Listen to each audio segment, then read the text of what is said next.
Thanks for company. I'll answer any questions for you. We'll open it up front row, Dave. Do you anticipate that cardio will be more relaxed this week with no one really looking over he doesn't look over his shoulder, so to speak?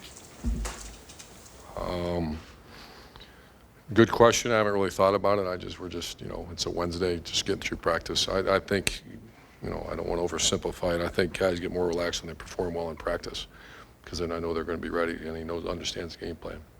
And he's done a very good job. Sorry, do you think that went into him maybe not playing up to expectations early in the year, maybe that he wasn't quite as relaxed as he should have been on the field, or do you think that didn't really play into it? I think those are all good theories. Those are only, who knows?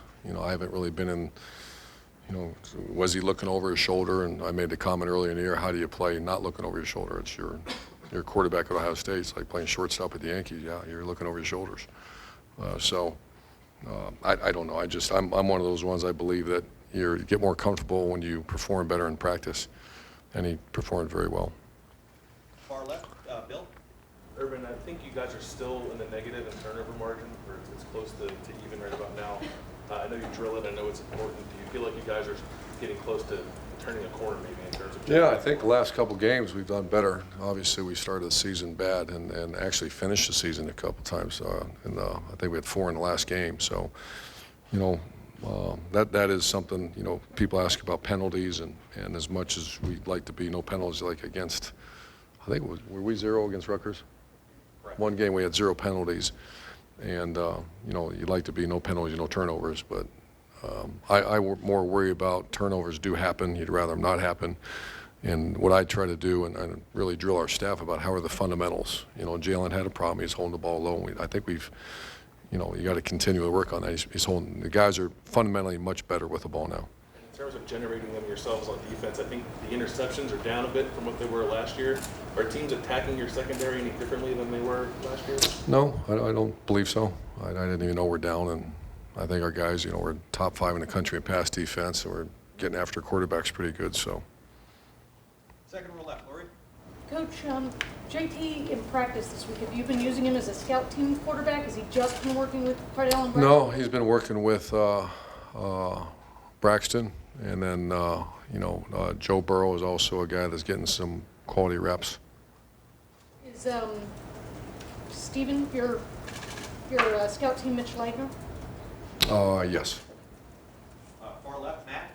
How do you, Cardale's done a lot for you. You mentioned 10-0. How should he look at this unusual opportunity? Should he be thinking this is a chance to, my chance to try to make it hard on coach to take me out of the lineup?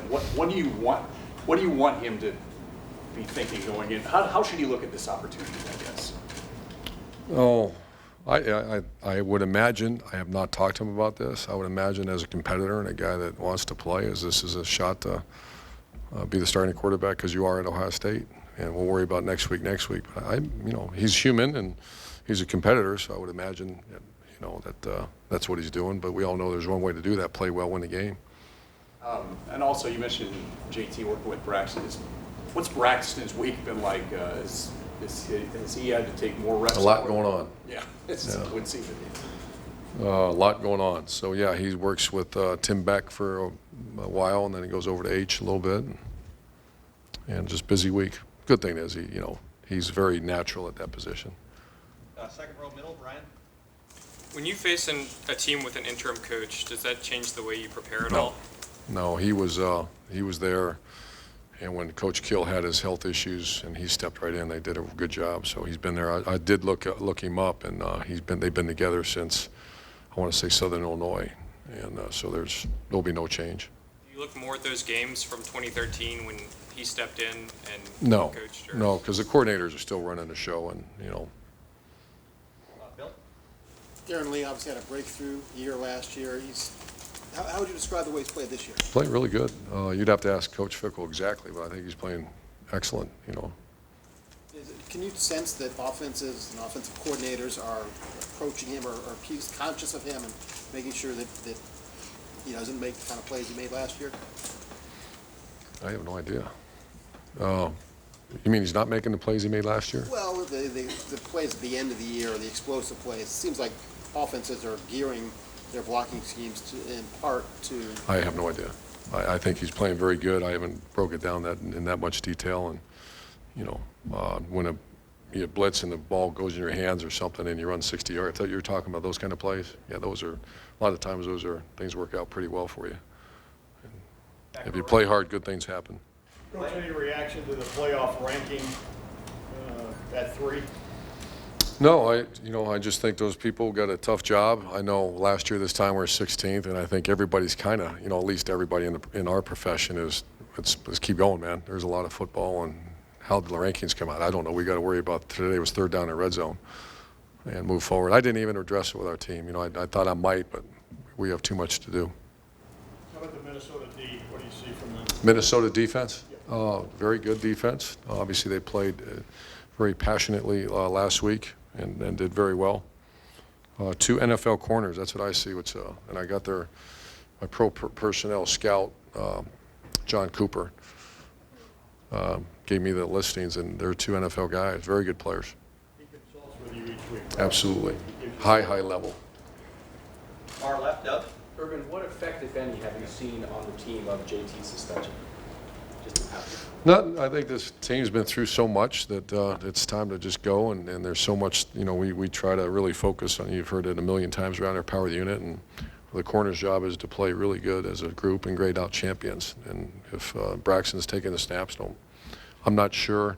I think they're aware of it because it was such a news story, but everybody's just so focused on getting their jobs done that I haven't felt it at all. You talk every week, obviously, your offense has to, do things what the defense dictates. When a defense has 2 NFL corners like that, do you throw right at them? Do you try to, how do you react when the corners are that good? Well, I think, and they have a tendency, that last week against our rivals, they played almost all 0 hole, which means they're daring you to take the shots, and we're going to stop the run at all cost. And they put those guys out there in islands, and they're very good players. So I would anticipate with Zeke that we would see some of that, and it depends if we hurt them, if they'll stay in it or not. But I think that's going to come down. That's going to be a big part of this game. Matter of fact, I know it is. And last couple, Tim. Yeah, Urban, with that in mind, obviously Minnesota was riding an emotional situation last week and stuff. Do you take that into account as you get ready for a game like this? It might be the other way with them, or do you just have to prepare for what you saw last week? I think we have a tendency to get everyone's best swing, in our stadium, and nighttime in the shoe and prime time and all that. So you could see a little. I mean, there is some swing in them last week, and you'll get it again. And our kids know that. I mean, everybody we face, it's here it's the biggest game, and our guys are prepared for that. And as you sit here, you've got a 2-time Chicago Tribune Silver Football Award winner who's you're looking at now as a wild card. I mean, Tracy Claeys brought it up the other day on the Big Ten teleconference. He's more worried about what you're going to do with him than he is with Cardale, meaning what is it? I don't know. Do you have some confidence in Braxton right now that you didn't have even 4 or 5 weeks ago of being able to use him in different ways? Yeah, probably. I just think he's become a very functional. He can play 40 plays now, and I'm not worried about him. First 4 games, was he lining up wrong? Does he understand how to block? Does he understand to do the things a receiver in this offense has to do? But, I just, I'm very comfortable. I just hate to think someday I'm not going to get to coach him. We've had 4 great, I guess 5 now. No, 4 great years together, and he's had an incredible week of practice. Just shows up and goes about his business. Hey, by the way, Damon Webb was kind of working into that nickel back before he had to take his hiatus. Is he back in the swing now? Oh, yeah. Yeah, and someone said he was not suspended, by us. He did nothing wrong. So I want to make sure that it's not like he violated a team rule. He didn't do that. But is he back in the playing picture? Oh, yeah. Yeah, it's if you remember, he had a high ankle sprain. It was 6 weeks ago, and so it's still lingering. But he practiced very well this week and worked real hard to get back at it. Can you say why he was not available? No. Coach, thank you very much. You bet. Thank you. Bengals